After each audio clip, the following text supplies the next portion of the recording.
Let's face it, this recession has been much deeper and much longer than any of us could have imagined. In the 4 years since Lehman Brothers collapsed, most businesses have faced challenges they'd never known before, and ours has not been exempt. South Africans live in a frantic, fragmented, frontier environment. And in the mad scramble for answers, the world around us changes by the minute. The future is not like it used to be.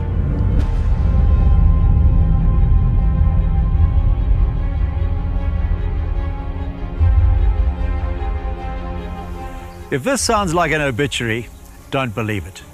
Judged by international comparisons, the domestic trade in racehorses has stood up admirably. And Summerhill's record ready-to-run successes have recently been flattered by their imitation in other realms. Besides, racing does not linger on its fallen. It prefers to hail its survivors. And the fact that most of our breeders are still around is a tribute to their guts and their enterprise.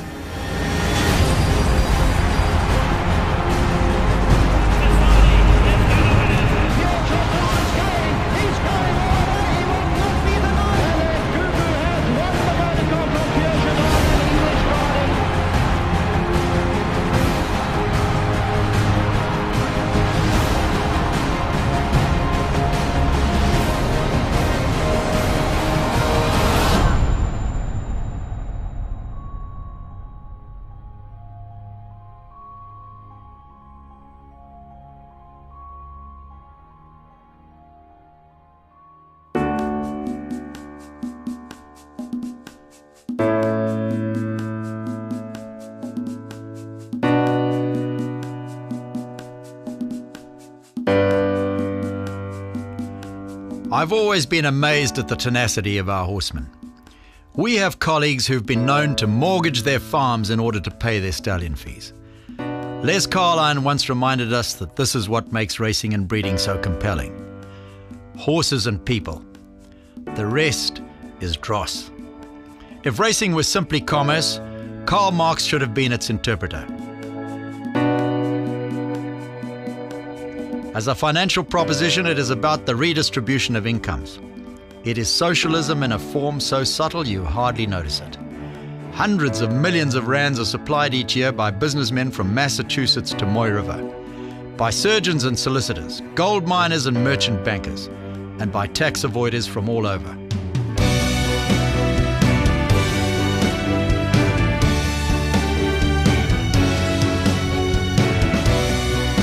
The treasure they contribute is then redistributed slowly, little by little each month so it doesn't look too obvious, to jockeys, trainers, vets and farriers, to clairvoyants, chiropractors and grooms, to bottlers of magic elixirs, feed merchants and float drivers. Eventually, the working classes have acquired most of the surplus income of the bourgeois. When the cycle starts, the horse people provide the experience and the owners the cash. When it's complete, the horse people have the cash and the owners have the experience.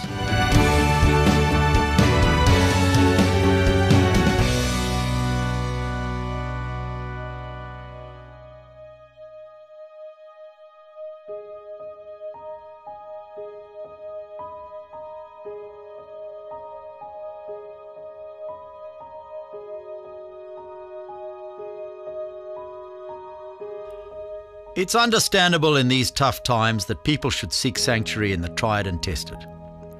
In the context of stallions, though, horsemen have an hereditary obsession with a proven horse, at the expense of all else. When you recall that Northern Guest and Foveros, Jetmaster, Western Winter and Fort Wood all had first crops, and those with a sense of adventure were the ones that cashed in, it's difficult to grasp the logic of the singular concentration on a handful of elder statesmen. Particularly when we know that in a business where fashion switches from pinstripes to polka dots in a matter of months, the older brigade inevitably lose their appeal. It even happened to Sadler's Wells, remember? And the first signs are when mares carrying to the cover of an aging icon fetch less than the cost of the service.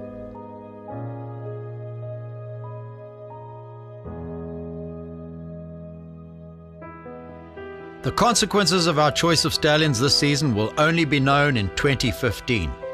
by which time the world will be back on its feet. The attributes that have seen this country create more great companies than any other of its size, courage, enterprise, and the pioneering spirit, will deliver up a new generation of investors with a fresh sense of where the world is headed. Those who rely more on memory than vision are driving in the rearview mirror. 5 or 6 years ago, we took stock of our own situation. Summerhill is what it is today because our people took the trouble to write their own histories. We developed a sense that if we were to be the guardians of our own destiny when it came to stallions, we had to up the ante. We moved from a model of reliance on others to investing in our own. From accepting what we were sent to benchmarking a time form equivalent of £120 as the bottom line for entry to the Summerhill Stallion Barn. Never in a history of more than 3 decades and a modern record of 7 Breeders' Championships have we been better served in our battalion of emerging stallion talent.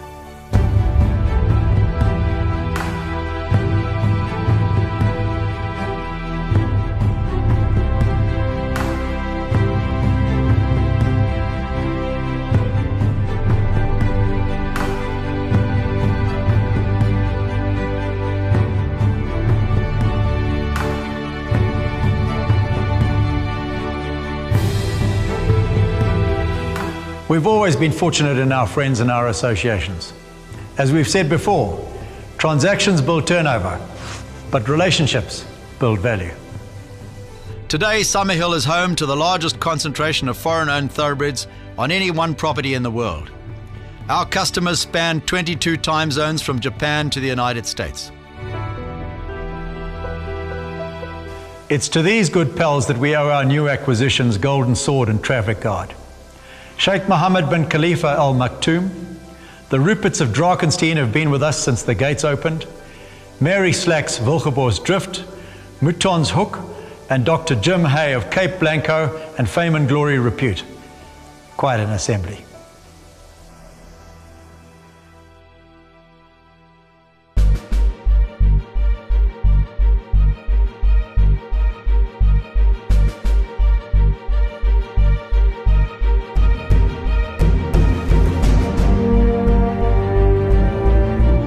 Growing up, we were always taught to revere the Derby as the standard by which all other races were measured.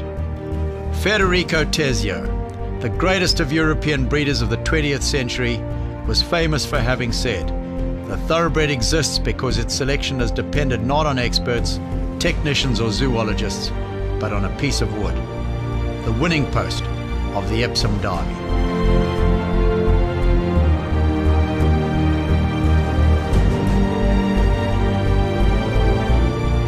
Those of us who occasionally trawl the Australian sales in search of the odd prospect will tell you how difficult it is to buy the progeny of High Chaparral. It's hardly surprising though. He's the first stallion since his own illustrious sire Sadler's Wells to get 6 Group 1 winners from his first year at stud. His highest rated Northern Hemisphere product, Golden Sword, came within a couple of lengths of scripting the upset of the century in his attempt at running down the world champion See the Stars in the Investec version of England's greatest horse race. The Investec Derby, they are all in and they're off and racing. Whitewood is one of the first to show, along with the white face of Golden Sword. So it's Golden Sword who'll begin the turn downhill, leading by about 2 lengths from Age of Aquarius in second place. See the Stars yellow jacket is prominent in the chasing group. Golden Sword kicks for home, and now the Derby is up for grabs, passing the 3. It's Golden Sword who leads from Age of Aquarius. See the Stars, the yellow jacket, Fame and Glory. Inside the final furlong, See the Stars from Fame and Glory, Rip Van Winkle, late on the scene down the outside. See the Stars will complete the Guinness and Derby double. See the Stars won the Investec Derby. In any other year, he might have been a Derby winner. That lends credence to Mike de Kock's assertion that he was his best of a stellar generation abroad, which included Monsieur, now standing at Coolmore, Australia.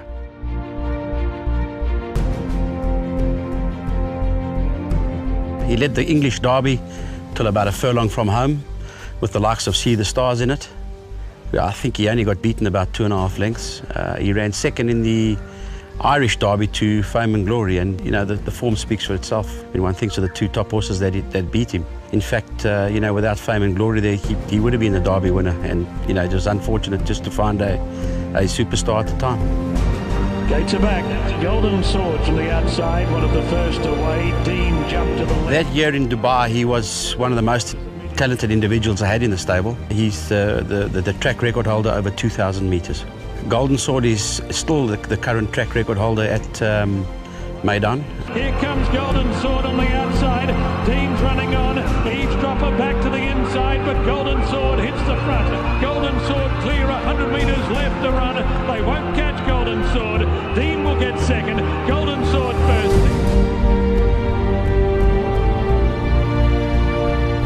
It comes from a very desirable pedigree. If one looks at High Chaparral and the success that he's had, even in a place like Australia, there's no reason why he shouldn't fit very well with South Africa. And South African mare's been a son of Sadler's Wells, and we've had some pretty successful Sadler's Wells in South Africa. So I think it'll be a very easy horse to mate. He's a horse that had a lot of speed and stamina, which makes him a very desirable and sought-after stallion, in my opinion.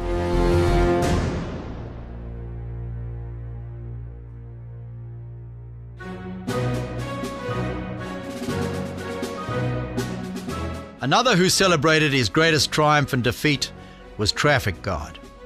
Like his new barnmate, he sports a time form rating of 123, earned as much for his regular performances at that level as he did chasing the world's top 3-year-old to a half length in the Irish Champion Stakes. Racing round the home turn now, and Red Rock Canyon on the inside. New Approach, the stand side, Moore's Wells and Multidimensional just in behind. Then Traffic Guard, they're inside the last 200 yards. New Approach, Multidimensional, Moore's Wells, Traffic Guard putting in an effort on the outside. But it's New Approach from Traffic Guard as they race up towards the finish. It's New Approach and Kevin Manny is going to win. Described by racing's most famous rating agency as a big, strong, lengthy individual and a very smart performer, Traffic Guard represents one of contemporary breeding's sexiest sire lines, sharing with Gimme the Green Light a fatherly connection to the dual hemisphere celebrity More Than Ready. That qualifies him as the perfect foil for just about every female in the stud book. They head up the home straight towards the final couple. Warringah has come through in the centre with a white face setter just about edge on, but Traffic Guard is right with him, and Traffic Guard now claiming the lead towards the final furlong and a half. It's Traffic Guard heads inside the final furlong with a widening lead over the others. Warringah can't do anything about it in second, and Traffic Guard have run out an impressive winner of the August Stakes. Traffic Guard the winner for Paul Cole and Martin Dwyer.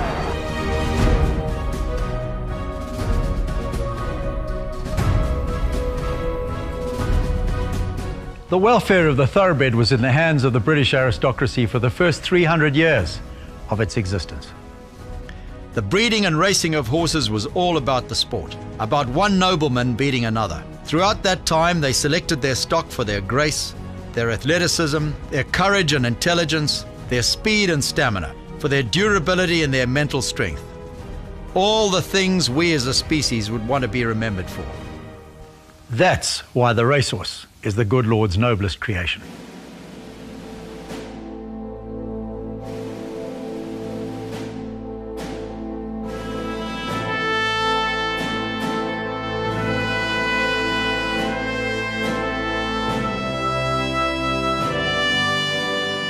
Looking at last season's debutante, Visionaire is the point of perfection the breed has reached after 3 centuries of endeavour.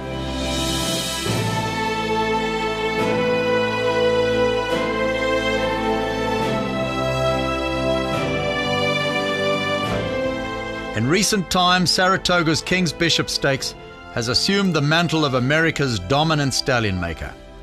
Its latest graduates include the champion sires Distorted Humour and More Than Ready. The day Visionaire destroyed his field in the King's Bishop, he produced one of the greatest stretch runs in the great race's history. A wild charge into the stretch here in the King's Bishop, and Visionaire has run by the entire field. He was 10 lengths behind him entering the far turn, and on the wire, Visionaire with a dramatic Lex to first win. It is true. Rock stars can never be racehorses, but racehorses can certainly be rock stars.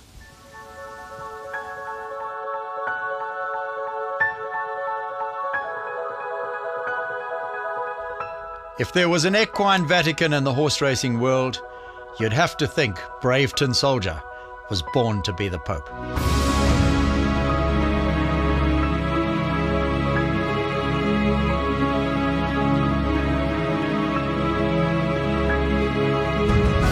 At $3 million, he remains the most expensive foal in the records of the game. And when he trotted up in a stakes race as a juvenile maiden, you knew the best judge in the world had got it right once again.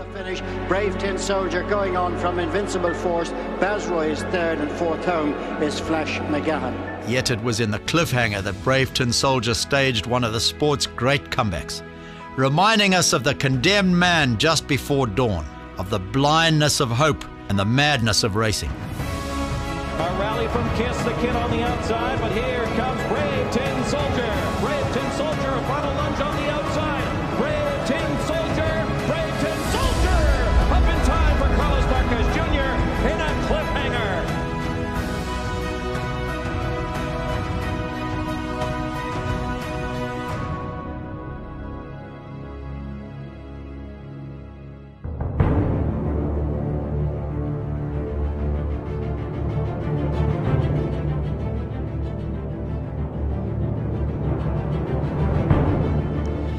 The Goss family has always believed in the primacy of stallions, in the farming truism that a good bull is half the herd, and a bad bull is the whole herd. Without contest, the emperor of modern American stallions is A.P. Indy, hence the presence at Summerhill of one of his best racing sons of all time, A.P. Arrow.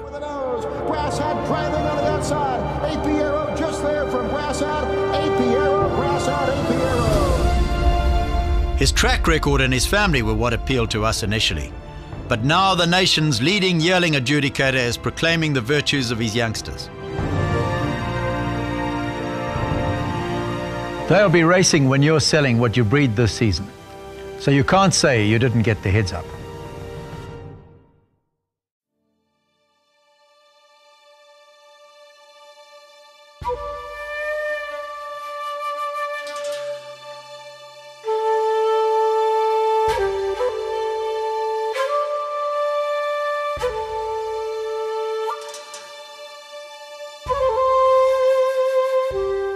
It's often been said that one of the fundamental strengths of this country lies in the diversity of its people. It's no different in racing. And at Summerhill, we've trawled the gene banks of the great racing nations, searching for hybrid vigor, for that magical beast who outbreeds his own pedigree and performances. That's how we came to Japan and Admire Maine.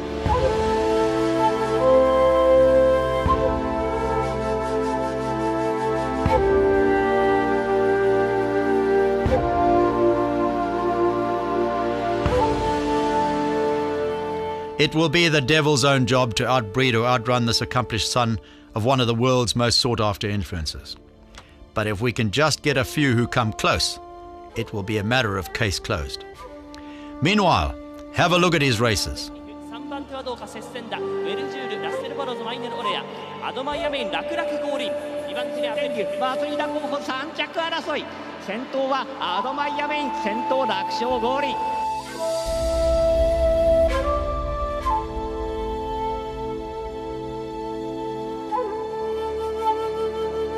Admire Maine was the best example of the bomb-proof tradesman going out to do a demolition job. And let's have no fuss.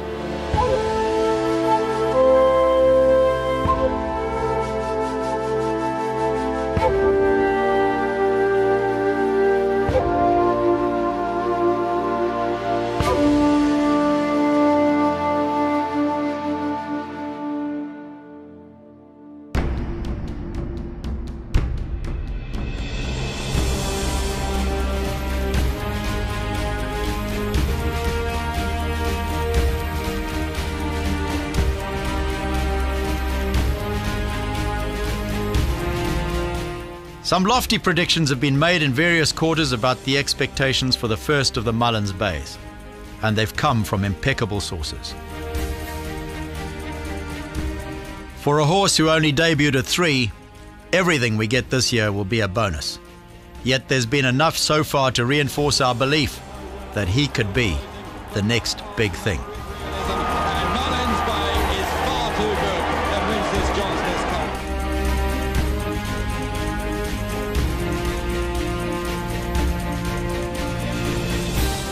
Croke Park in the centre of the track starts saloon up, and Croke Park in the middle of the course has the leader in its sights. Ian Croke Park is going the better inside the final 100 metres, and Croke Park is going to come home and win it well, Croke Park.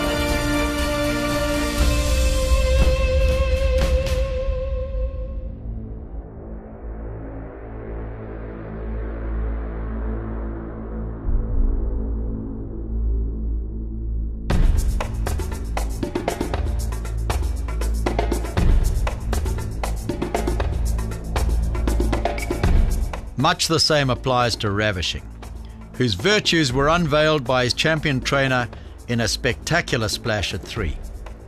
While we're waiting for his first runners to show us that the future is assured, it's worth remembering that the horse Jeff Woodruff labelled as the most frustratingly talented horse he'd known remains the best son at stud of the best South African stallion of all time. They're about to sweep a turn in the SA Derby. This is a Group 1 event. 1 million rand is on the line. Ravishing is still in this race. He's got a chance in the pink colours. He's moved up into the second position now. 300 metres to go. Rippling Ring and Thundering Star. Ravishing has taken over. Ravishing, 200 metres to go. Rippling Ring, Thundering Star in the middle, 150 to go. Ravishing is in front. They're in the closing stages. Thundering Star, Rippling Ring on the far side. Ravishing, Mark Hahn and Jeff Woodruff. It's turned out a fabulous day. Ravishing by 2 lengths.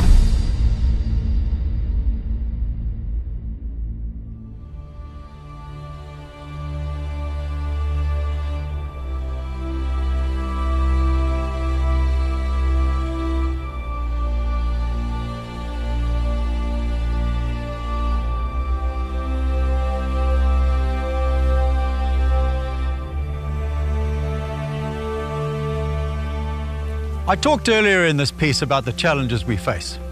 Racing around the world is a competitive business, populated by the rich and the powerful, the cunning and the envious, the energetic and the enterprising. When you're at the summit, they're all waiting to knock you off your perch.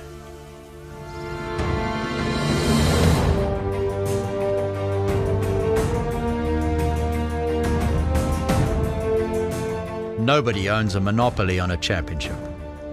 The Summerhill team long ago identified other markers by which it wants to be measured. They know the equations others don't seem to know. Great harvests come from arid sources. 7 Breeders' Premierships, the winners of 4 Durban Julys, 3 J&B Mets, 3 Summer Handicaps, and they all sprung from nowhere. Emperor Napoleon is coming out of the pack, but Pick 6 is going all the way. He's determined to win the Goma. Pick 6 has done it from Emperor Napoleon. Igugu and Pierre Jardin over the last 100 English Garden, but Igugu's going to win it, and Igugu has won the Vodacom from Pierre Jardin and English Garden. What a win! Give me the green light, he's wearing it down. Now Igugu's in full prime the centre, and Igugu is coming at Bravura. Give me the green light, and Igugu won't be denied. She gets up to win it.